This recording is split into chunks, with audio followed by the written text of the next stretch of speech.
You are listening to the Charles Bonnet Syndrome podcast. My name is Shaimond, and today we have a special guest. Her name is Tanya Straker. Tanya Straker was a caregiver, and she has heart for caregivers. She actually runs a caregiver support group, and she does many other interesting things that we'll get into today. So, Tanya, how you doing? I'm doing great. Really appreciate that you are allowing me to be a guest on your podcast. So thank you so much. Oh, you're welcome. No problem. It's really great to have you here. And I actually know Tanya because I actually am a caregiver for someone with Charles Bonnet Syndrome. And I felt like I needed some more support. So I did some research online and I was looking for some caregivers groups. And I actually came across her caregivers group, and she's a great leader and runs the group well. And she has a lot of interesting things to say. So I wanted to bring her on the show. And I will say that although her caregiving experience, I'll definitely let her talk, but her experience was caring for someone who did not have Charles Bonnet. There are a lot of things that are universal for caregivers that can be shared, a lot of tips and a lot of commonalities. So I figured I would have her come on here to just share some insight and to just spread some, some hope and give some information. So Tanya, can you tell me a little bit about your caregiving journey and how that all went about? So I stepped into the caregiver role 3 times. The second time, I had gotten what for me was the perfect job, the job that I'd been wanting for years. It had the right job title.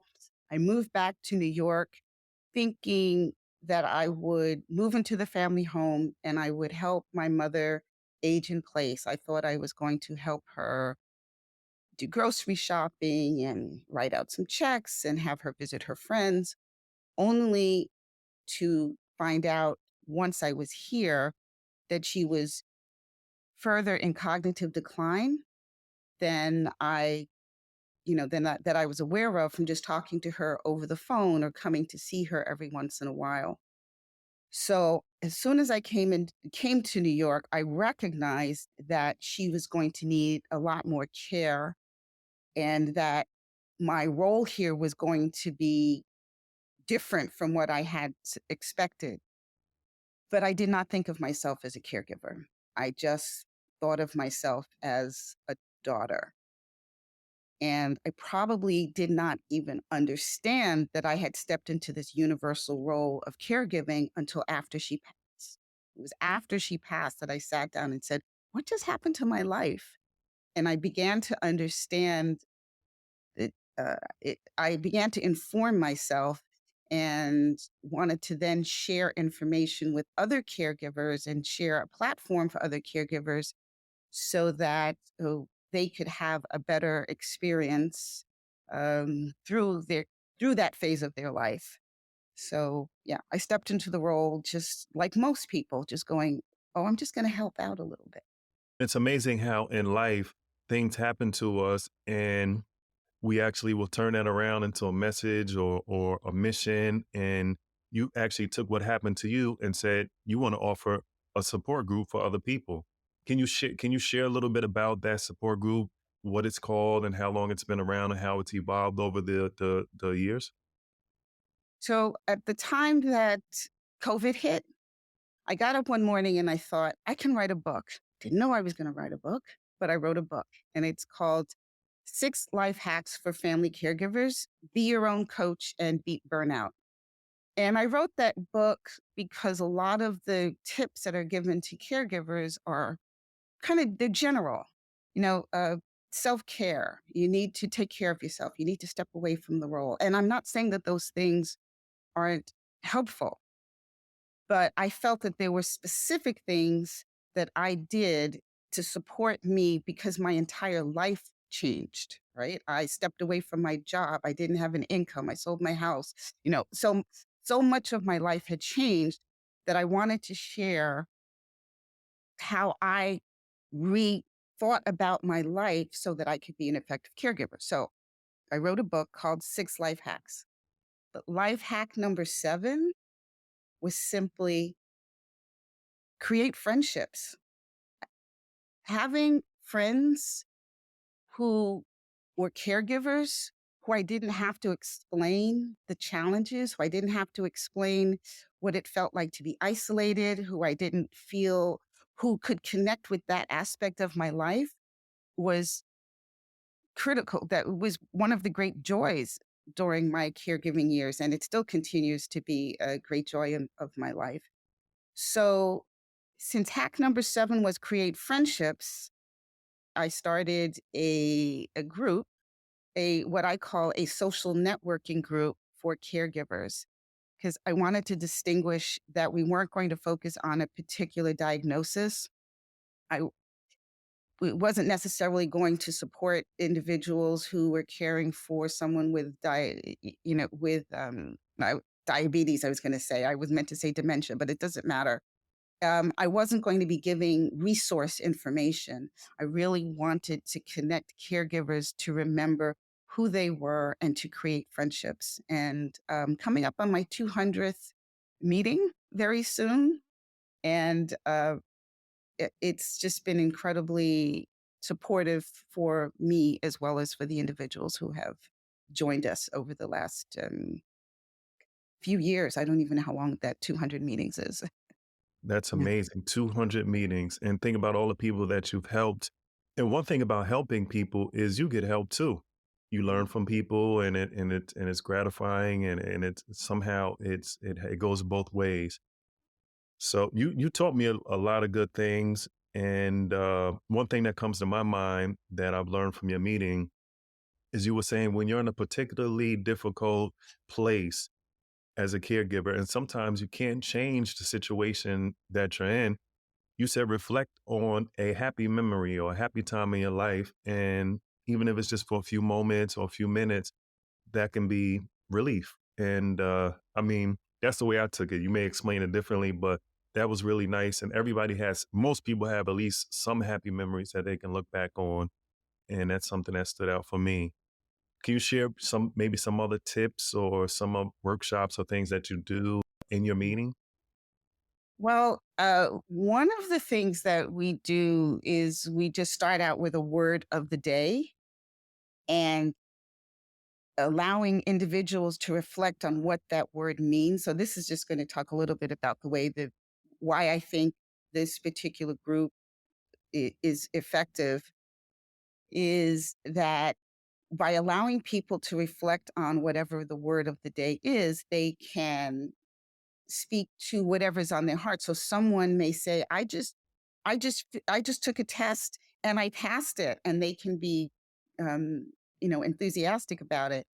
Someone else will, might say, "I'm sorry to inform everyone that my mom just passed," and that there's room for everyone. So I'm not actually answering your question directly. I promise I'll get to it, but it is one of the things that I really appreciate about this Coffee with Caregivers group is there's space for everyone to be who they are, where they are at that time, and not needing to show up happy if you're not feeling happy, not having to then squash your own enjoyment because someone else is going through a difficult space. And that's the intent I had. And I'm just always so appreciative to know that I was able that the group that the people who come to the group can create that kind of space for each other.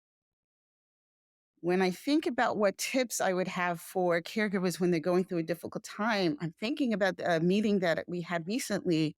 And someone asked a similar question, and she was talking about actually her mother has passed, and she hasn't been able to move to the next phase of her life, and she's really struggling.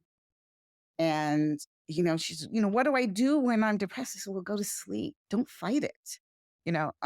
So I think one of the human being skills that I developed for myself through this caregiving experience is to not miss anything.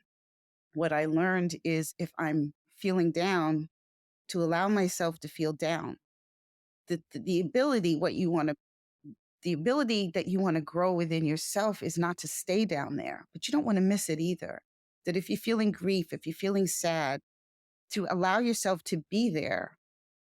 The skill is to be able to move out of it. And that's, I do a lot of mindset practices. That's what's in my book. I kind of walk people through what it was like to change my mindset from, just being aware that anytime I got annoyed, to be able to say to myself, well, why? I don't want to be annoyed right now. To be able to shift my mind self and my emotional state from one state to the other, is one of the I'd say that's one of the gifts and the practices that I gave myself as a caregiver. And then that's what I try when I do workshops for caregivers or in the Coffee with Caregivers group. I'm always creating exercises to give people the experience of doing things differently, changing their mindset, giving them the opportunity to keep growing as a leader, as a human being, as a daughter, as a caregiver, as a wife. It's really about connecting to who we are as human beings and using caregiving to grow through that experience. That's one of the things that I'm an advocate for. Okay, that sounds great. And you mentioned that your group is called Coffee with Caregivers. Can you let people know how they can join the group or find out about the group and when the meetings are held? So it's right now we meet on Tuesday mornings at 8:30, which is of course not good for everyone, but right now that's when we meet. And um, for more information, you can go to tanyastraker.com. I have that listed on my web. I don't know if it's much of a website, but it's a web page where I say a little bit about me, and there's a connection to the group Coffee with Caregivers. I'll make sure that I put your website in the show notes and some information about your group. Mhm. So can I know you do other things too to help people balance their life out and in particular caregivers. Can you mention some other things that you're involved in? So, one of the things that I've been working on for the last year was how to bring, I have a particular love of using um, Carl Jung's theories about cognitive differences and bringing that for people to understand more about themselves. And I've been developing a course that could help caregivers in particular understand about themselves.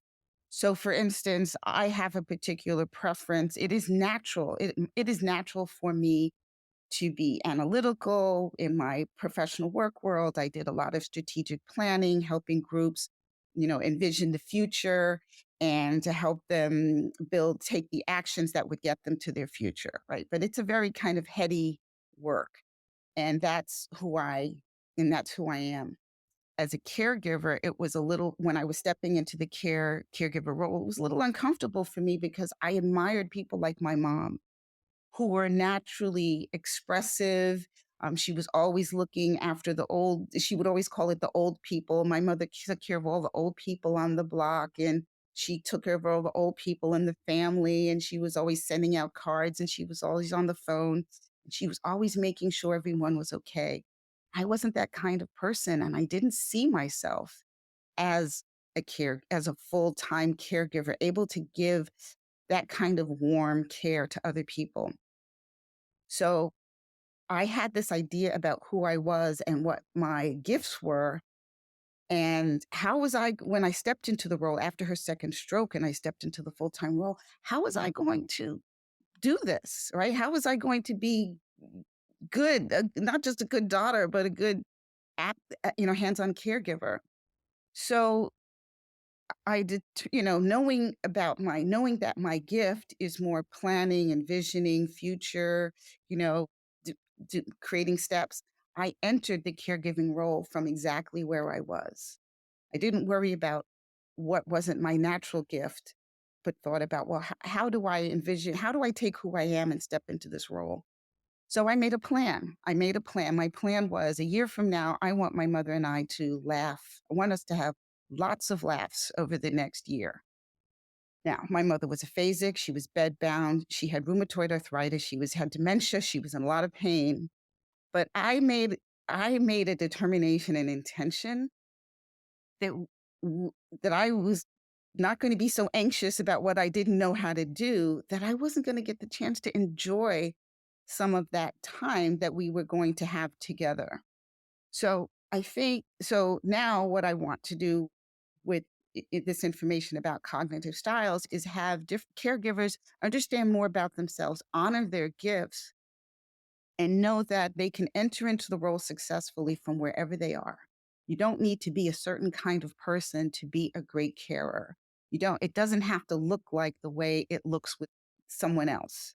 You can be yourself, you can have your own opportunities uh, to grow, different things that you're going to learn from. You are okay exactly as who you are, stepping into this role of caring, which is eh, one little mini crisis after another. You're constantly learning. There's so many unknowns. That's just a part of the being on the carer journey. Y- y- Whoever you are, you can uh, not just provide good care, but you can have a good experience for your life as you are in the role. So my work that I'll be putting out over this year is more work supporting caregivers in understanding their personality types and how to apply that to the different phases of the caregiver journey. Wow, thank you. And I didn't mention this earlier. I should have mentioned this when you said 8:30 a.m. That's New York time. Eastern Yep. Standard Time is Yep. is when your meetings are currently held. But I do know that you give different other workshops and other information sessions that are at different times. So I guess people can definitely go to your webpage to get some information on that. What would you say to a caregiver that's listening to this podcast that is struggling, having a difficult time helping their loved one? So again, I would really encourage them to see the caregiving is a role, and it is and to connect the caregiving role to their life. Now, I'm not saying this is easy to figure out all at once, but it is to understand that, particularly if you're caring for someone with a chronic medical condition. I want to make that distinction because I've stepped into the caregiving role and it was quite comfortable. I was just like, well, I'm just being a good daughter to my father. I'm just being a good whatever. It was very different stepping into the role with someone who has a chronic medical condition that was going to continue for an unspecified period of time. And as the primary caregiver, I was stepping into this role that was going to be different than my brothers. And no one was really going to understand what I was experiencing the way I was, right? My brothers certainly were not going to understand what it's like to be in constant concern of, am I doing the right thing? um if I if I don't do this right, is my mother going to pass, not from her illness but because I didn't do something correctly. So it's understanding that this was me being in this role was about that this was about me growing as a human being as much as this was about what I was doing for someone else. 'Cause I think very often what happens is we get seen, oh, you're caring for your mom. Yes, I'm caring for my mom, but my life is being affected. It wasn't until the day that I had an epiphany that yes, my life has been effective, and no, it's not going the way I thought it would go. It is going this way. How do I mesh these two together? How do I be in the caregiving role and have it work for me so that I'm getting what I want for myself out of life? And what I'm wanting for myself out of life was not the car, was not the money, was not the house. I'd had those things. And did those things really make me happy? Could I really get to the core of who I was, of who I am, and really learn about myself? Could I become the happiest person that I could possibly be in the middle of a difficult situation that I don't really understand and don't even understand how I got here? Could I? So, what I'm really talking about here is mindset. And I really set myself out on a journey to change myself in the process of during this time that I was playing this role as caregiver. Now, to be honest though, I had a lot of tools and I have a lot of background that would allow me to do that. So, what I would say to a caregiver who's having a difficult time, who may not have the background that I had, it's to reach out. It's to keep reaching out, to find someone to talk to.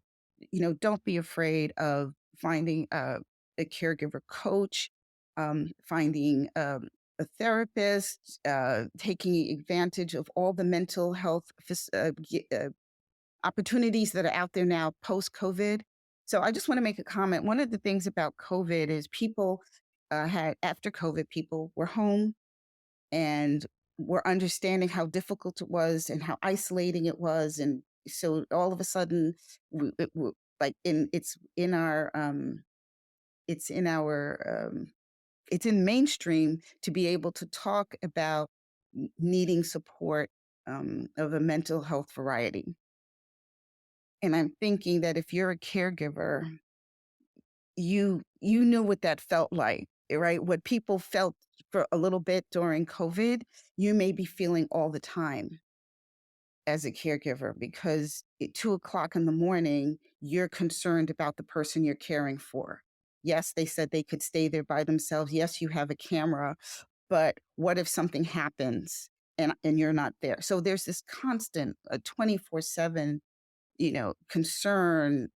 And I would just really encourage every care person to find your tribe, reach out, find a caregiver group, or find someone to talk to one to support you as a human being, growing as a human being through this phase of life. I really want to encourage you to just really see yourself as growing through the challenges. Wow. And it was interesting that you said you made a distinction between being a caregiver in a more temporary situation and then when you have a chronic condition. And actually, Charles Bonnet Syndrome, which I'll just say in case someone's picking up from this episode and hasn't heard the other episodes, is when you are blind or visually impaired.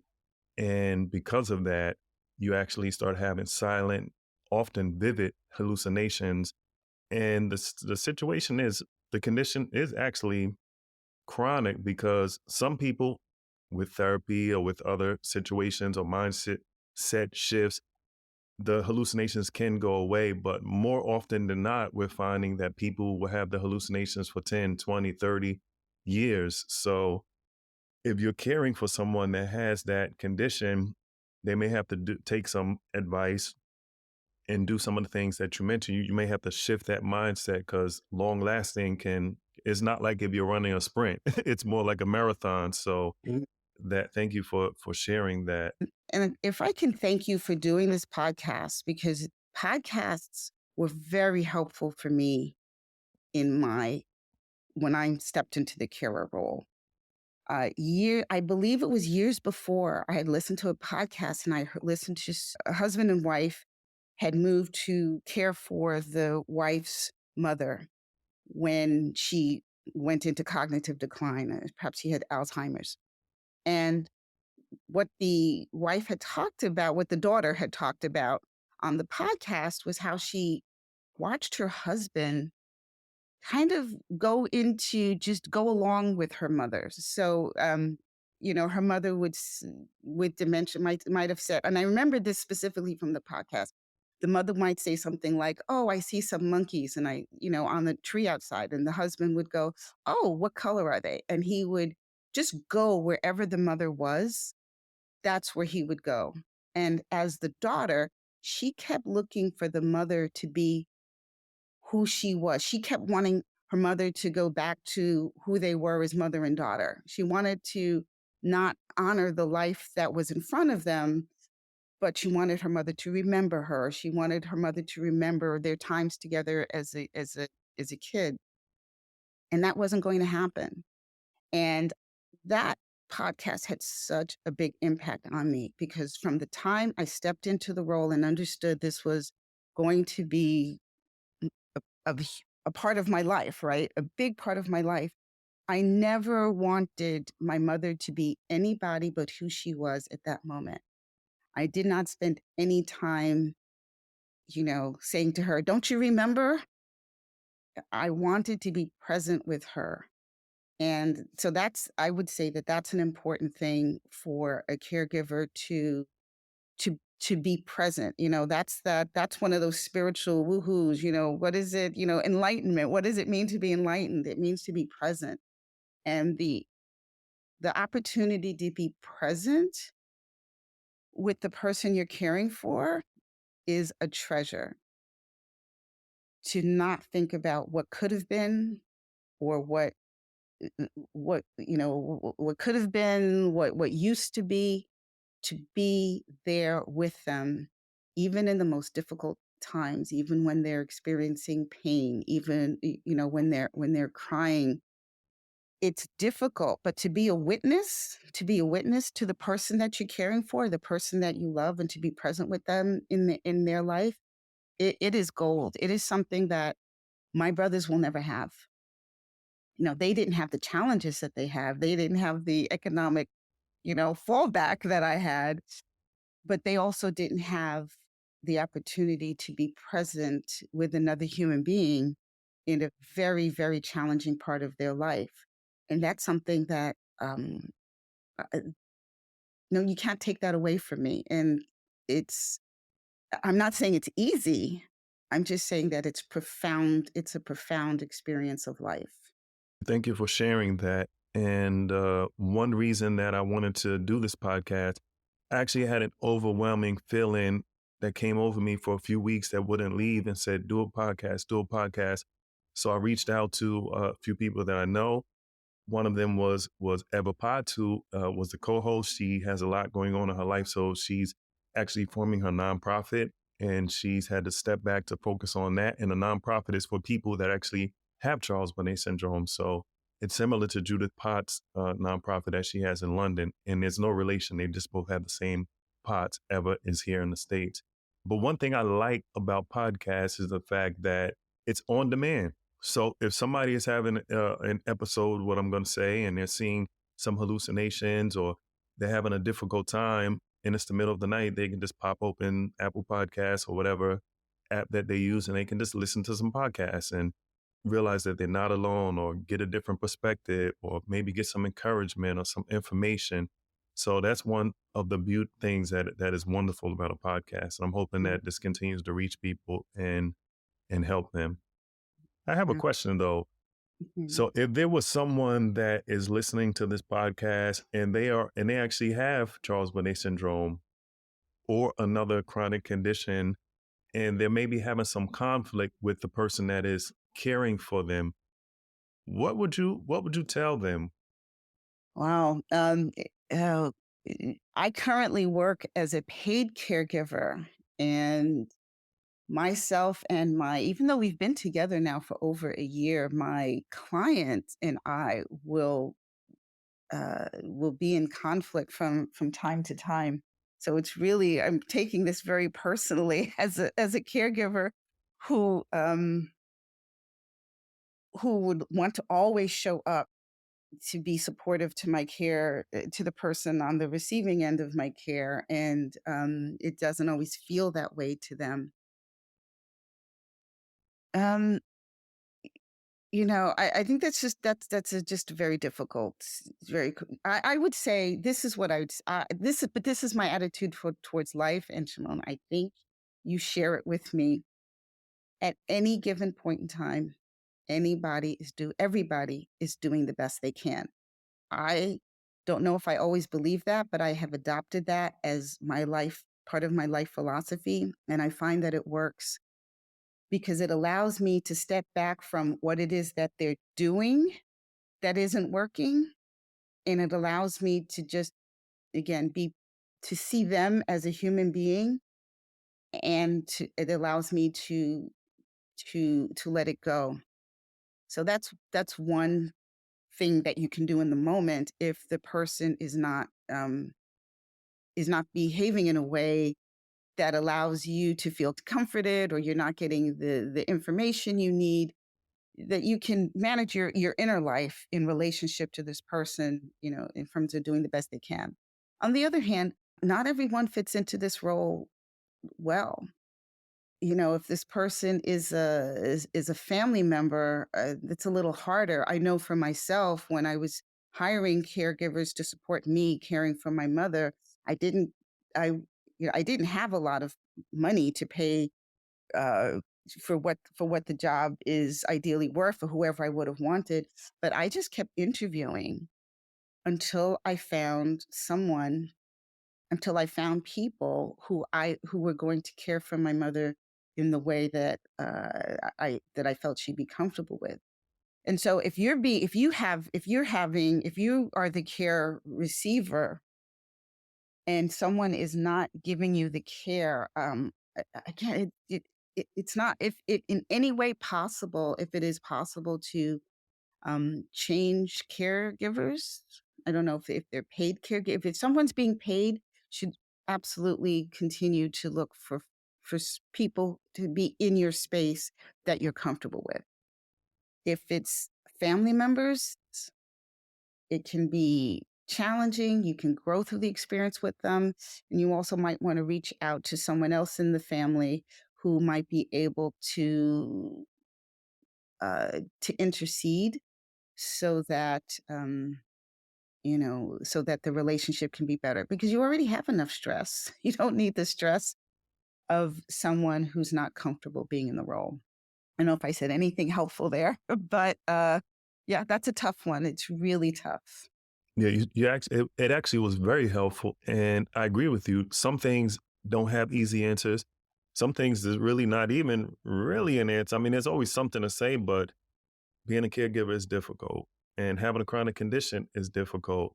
And sometimes the mix of those two, depending on what the condition is, and depending on how the caregiver's personality is, or their resources, or whatever they have in their mindset, can be difficult. So that was very helpful. I like when you said everybody's doing the best they can. And this makes life easier just to think that way. Because if you think negatively or think somebody's out to get you or something, it can make things so much harder. So that was very helpful. And I'll say that I know that when, as a paid caregiver, my when my care receiver is in a lot of pain, whether from she's multiple things going on, which she's in a lot of pain, it's different, right? It feels different being, being in that relation, she doesn't speak the same way to me. So as a caregiver, I don't ex- I ex- my job is to be present there with her, with whatever the circumstance, and to do the best I can to provide that support, regardless of, and to know that when she is in pain, that those days are going to feel differently than when she's not in pain. So having some patience and giving some grace, sounds like is another way that the way I interpreted what you were saying. You know that she's having a difficult day, so you're gonna give her the benefit of the doubt, be a little more gentle, and maybe a little more mindful of that. And to know that these things, but we're going to clash. We clash sometimes, because when I walk in the door, I don't know what's going on, and I may start off one way, and then she snaps back at me, and I'm thinking, well, why is she snapping? It's not what I would expect, because the day before it was different, right? But it's really about being, and that's why I think, in many ways, being, if one is able to, if you're at that point in your life where you can see this is kind of a spiritual journey that you are going to continue to to be able to deal with different scenarios, different situations, and respond differently as people are coming at you, because this is your life. This is your life. And when someone is coming at you in a way that you find difficult or annoying, or not respectful, this is your life. This How are you going to manage that? How are you going to deal with that? How are you going to grow with that? How are you going to be able to speak back in a way that de-escalates the situation? How are you going to respond back in a way that the person calms down? Right? These are human. These are the gifts of human relationships that we don't learn, right? We don't learn. Our culture tends more to what we're doing on the outside and what did you buy and how much money did you make? And really learning these skills of human relationships, that's what the huge gift of stepping into the carer role was for me in ways that I never considered. And um, but the same thing, I think, when having a chronic medical condition, my mom's having a chronic medical condition invited me to grow in a way that I had not anticipated. Had she not been ill, had she not become incapacitated in those last 2.5 years of her life, she allowed me to come into her life.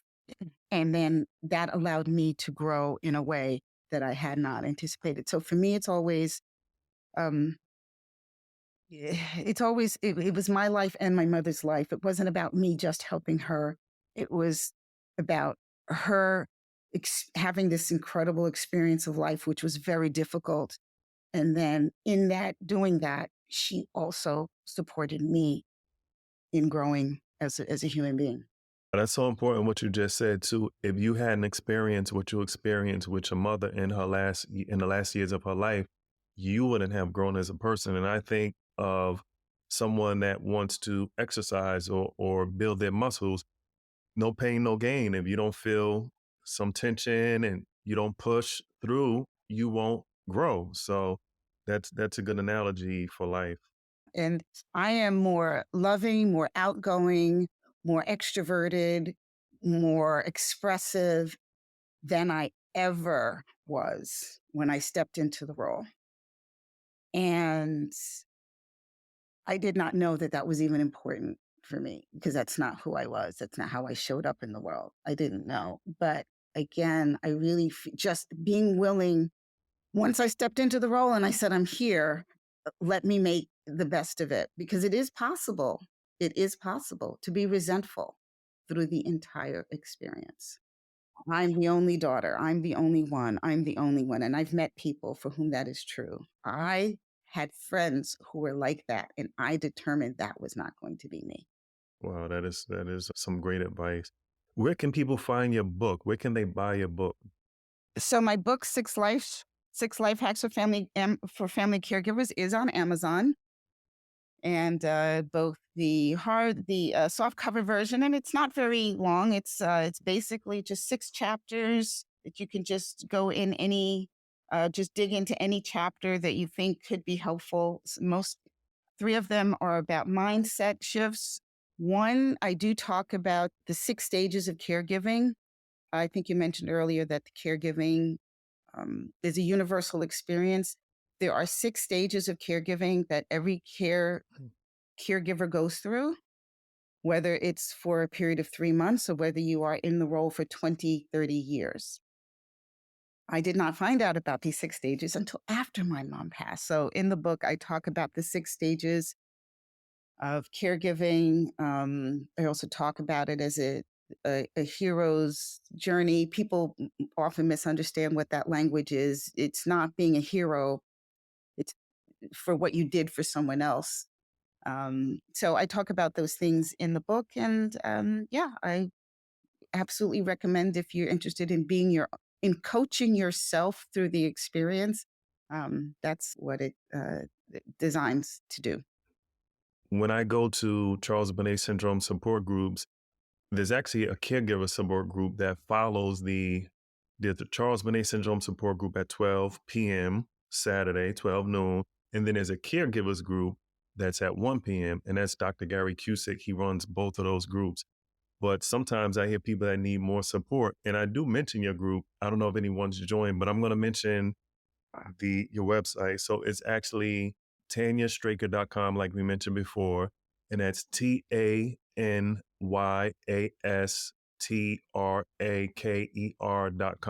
And I'm going to put that information in the show notes in case anybody wants to look you up and maybe book some time with you, or maybe there's a link on there to actually join the caregivers group. So I'm definitely going to put that in the show notes. So this has been very helpful. The things that you said have helped me. Your group has helped me. And is there anything that you would like to say in closing? So yeah, it's actually a new idea, but I do want to. It's one of the things that I advocate for, and I just want people, caregivers, to respect this. That very often we are seen by people as, you know, good daughters, good sons, wives, husbands, and in fact, there are eight, what I see as seven professional roles that we play. And I just want all carers to respect that, that we are you are a head of house and you make final decisions that impact life and death. You are an aging care manager. You find resources and put those resources in place. You are a medical trustee because you care about the advanced directives, etc. You're a financial trustee because you are caring and protecting someone's assets.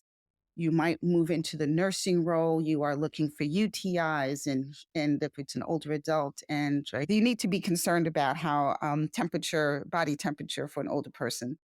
You're an allied health professional. You might be helping with physical mobility, speech therapy, occupational therapy, and you're doing many personal tasks, grocery shoppings, like a home health aide. I just want, from the outside, it's like, oh, you're a good whatever. Yes. And you're also playing multiple professional roles. And often that is what can get frustrating, is not having that clarity about all the roles that you're playing under the rubric of a good daughter, good son, or, good caregiver, husband, wife, etc., cousin, sister, brother.